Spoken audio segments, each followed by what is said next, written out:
A Little Journey by Ray Bradbury. Performed by Paul Lawley-Jones. There were two important things. One, that she was very old. Two, that Mr. Thirkell was taking her to God. For hadn't he patted her hand and said, "Mrs. Bellows, we'll take off into space in my rocket and go to find him together." And that was how it was going to be. Oh, this wasn't like any other group Mrs. Bellows had ever joined. In her fervour to light a path for her delicate, tottering feet, she had struck matches down dark alleys and found her way to Hindu mystics who floated their flickering, starry eyelashes over crystal balls. She had walked on the meadow paths with ascetic Indian philosophers imported by daughters in spirit of Madame Blavatsky. She had made pilgrimages to California's stucco jungles to hunt the astrological seer in his natural habitat. She had even consented to signing away the rights to one of her homes in order to be taken into the shouting order of a temple of amazing evangelists, who had promised her golden smoke, crystal fire, and the great soft hand of God coming to bear her home. None of these people had ever shaken Mrs. Bellows' faith, even when she saw them sirened away in a black wagon in the night, or discovered their pictures, bleak and unromantic, in the morning tabloids. The world had roughed them up and locked them away because they knew too much. That was all. And then, 2 weeks ago, she had seen Mr. Thirkell's advertisement in New York City. "Come to Mars. Stay at the Thirkell Restorium for 1 week, and then on into space on the greatest adventure life can offer. Send for free pamphlet, Nearer My God to Thee. Excursion rates.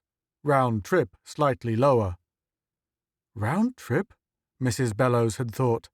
But who would come back after seeing him? And so she had bought a ticket and flown off to Mars and spent 7 mild days at Mr. Thirkell's Restorium, the building with the sign on it which flashed, "Thirkell's Rocket to Heaven." She had spent the week bathing in limpid waters and erasing the care from her tiny bones, and now she was fidgeting, ready to be loaded into Mr. Thirkell's own special private rocket, like a bullet, to be fired on out into space beyond Jupiter and Saturn and Pluto. And thus, who could deny it, you would be getting nearer and nearer to the Lord. How wonderful! Couldn't you just feel him drawing near? Couldn't you just sense his breath, his scrutiny, his presence?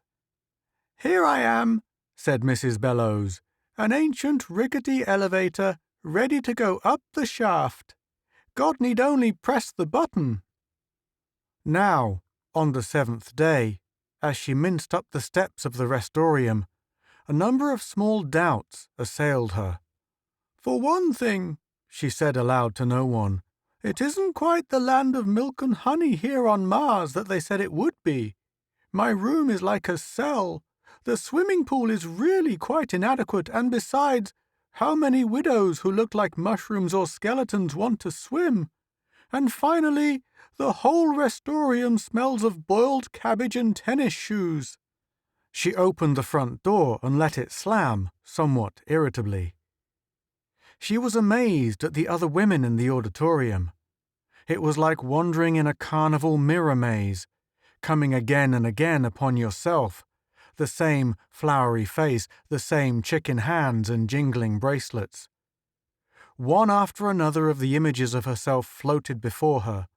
She put out her hand, but it wasn't a mirror. It was another lady shaking her fingers and saying, "We're waiting for Mr. Thirkell. Shh." "Ah," whispered everyone. The velvet curtains parted.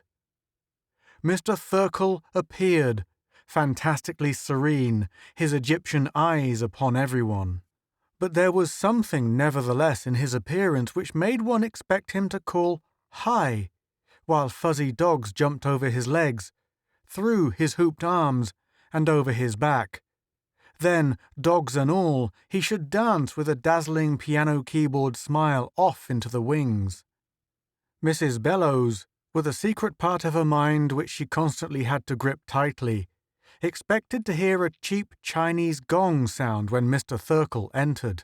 His large liquid eyes were so improbable that one of the old ladies had facetiously claimed she saw a mosquito cloud hovering over them as they did around summer rain barrels. And Mrs. Bellows sometimes caught the scent of the theatrical mothball and the scent of calliope steam upon his sharply dressed suit.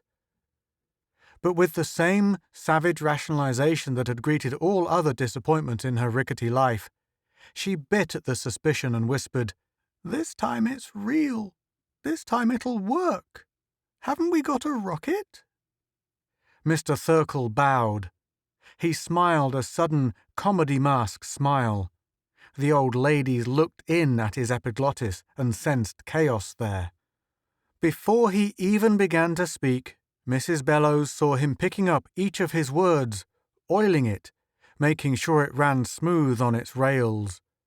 Her heart squeezed in like a tiny fist, and she gritted her porcelain teeth. "Friends," said Mr. Thurkell, and you could hear the frost snap in the hearts of the entire assemblage. "No," said Mrs. Bellows ahead of time. She could hear the bad news rushing at her, and herself tied to the track while the immense black wheels threatened and the whistle screamed, helpless. "There will be a slight delay," said Mr. Thurkell. In the next instant, Mr. Thurkell might have cried, or been tempted to cry, "Ladies, be seated!" in minstrel fashion, for the ladies had come up at him from their chairs, protesting and trembling. "Not a very long delay." Mr. Thurkell put up his hands to pat the air. "How long?" "Only a week." "A week?" "Yes. You can stay here at the Restorium for 7 more days, can't you? A little delay won't matter, will it, in the end? You've waited a lifetime, only a few more days." "At $20 a day," thought Mrs. Bellows coldly. "What's the trouble?" a woman cried. "A legal difficulty," said Mr. Thurkell. "We've a rocket, haven't we?" "Well, yes." "But I've been here a whole month, waiting," said one old lady. "Delays, delays." "That's right," said everyone. "Ladies, ladies," murmured Mr. Thurkell, smiling serenely. "We want to see the rocket." It was Mrs. Bellows forging ahead, alone, brandishing her fist like a toy hammer. Mr. Thurkell looked into the old lady's eyes, a missionary among albino cannibals. "Well now," he said. "Yes, now," cried Mrs. Bellows. "I'm afraid," he began. "So am I," she said. "That's why we want to see the ship." "No, no, now, Mrs. He snapped his fingers for her name. "Bellows!" she cried. She was a small container, but now all the seething pressures that had been built up over long years came steaming through the delicate vents of her body.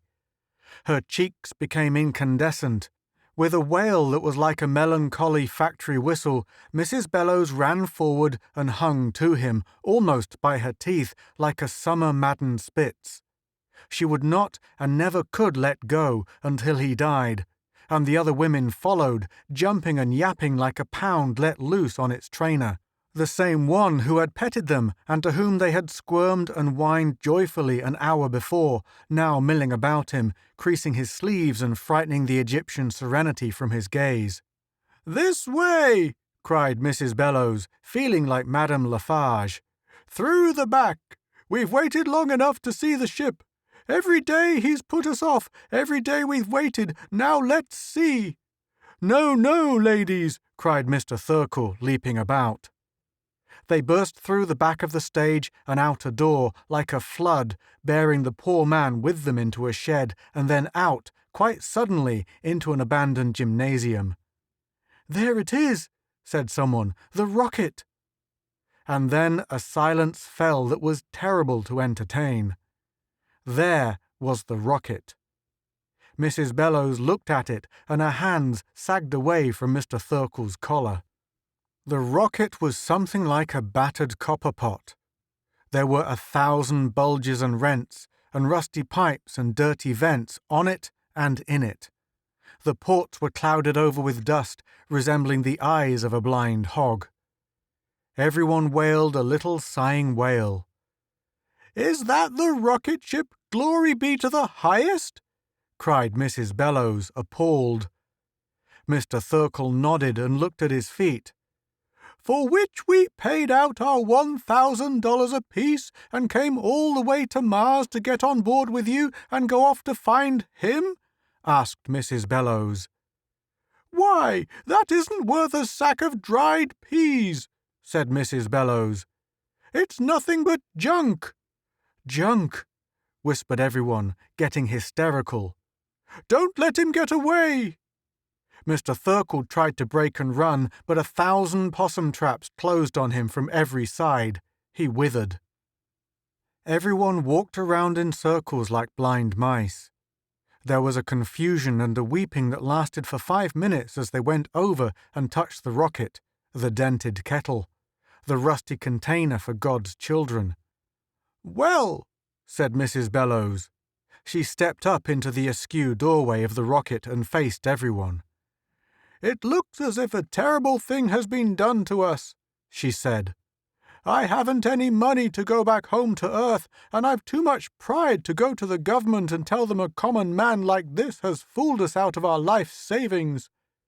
I don't know how you feel about it, all of you, but the reason all of us came is because I'm 85, and you're 89, and you're 78, and all of us are nudging on toward 100, and there's nothing on Earth for us, and it doesn't appear there's anything on Mars either.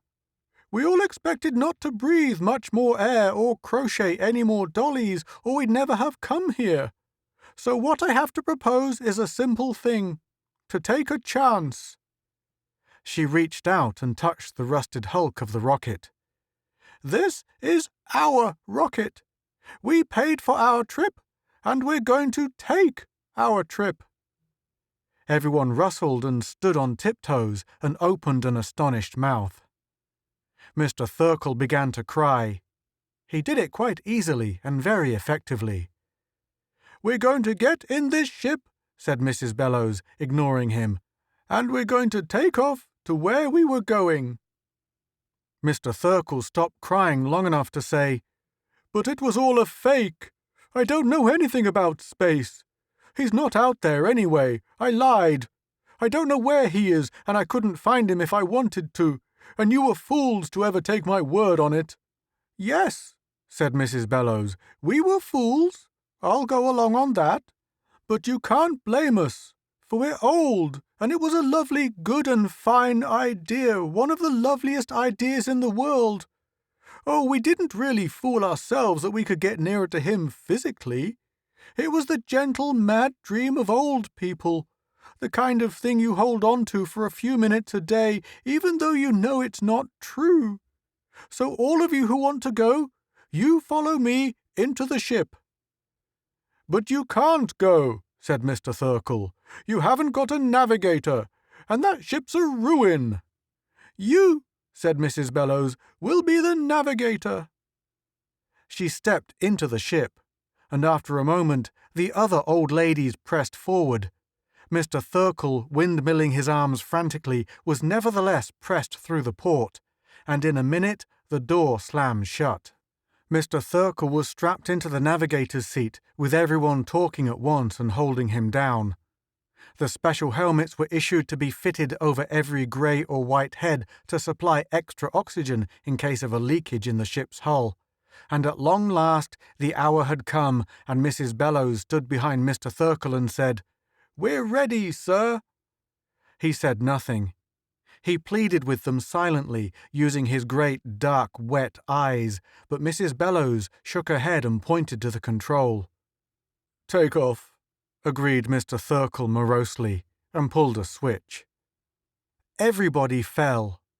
The rocket went up from the planet Mars in a great fiery glide, with the noise of an entire kitchen thrown down an elevator shaft, with a sound of pots and pans, and kettles and fires boiling, and stews bubbling, with a smell of burned incense and rubber and sulphur, with a colour of yellow fire and a ribbon of red stretching below them, and all the old women singing and holding to each other, and Mrs. Bellows crawling upright in the sighing, straining, trembling ship.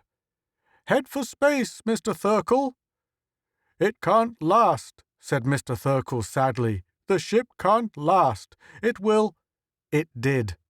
The rocket exploded. Mrs. Bellows felt herself lifted and thrown about dizzily like a doll. She heard the great screamings and saw the flashes of bodies sailing by her in fragments of metal and powdery light. "Help! Help!" cried Mr. Thirkell, far away on a small radio beam.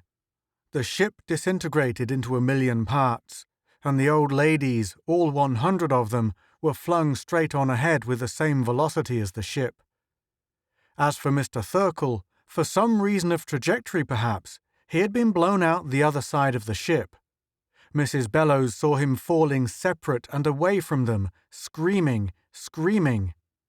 "There goes Mr. Thirkell," thought Mrs. Bellows. And she knew where he was going. He was going to be burned and roasted and broiled good, but very good. Mr. Thirkell was falling down into the sun. "And here we are," thought Mrs. Bellows. "Here we are, going on out, and out, and out." There was hardly a sense of motion at all, but she knew that she was travelling at 50,000 miles an hour and would continue to travel at that speed for an eternity, until... She saw the other women swinging all about her in their own trajectories, a few minutes of oxygen left to each of them in their helmets, and each was looking up to where they were going. Of course, thought Mrs. Bellows, out into space, out, and the darkness like a great church, and the stars like candles, and in spite of everything, Mr. Thirkell, the rocket, and the dishonesty, we are going toward the Lord. And there, yes, there, as she fell on and on, coming toward her, she could almost discern the outline now. Coming toward her was his mighty golden hand, reaching down to hold her and comfort her like a frightened sparrow. "I am Mrs. Amelia Bellows," she said quietly in her best company voice. "I'm from the planet Earth." You have been listening to A Little Journey by Ray Bradbury, performed by Paul Lawley Jones.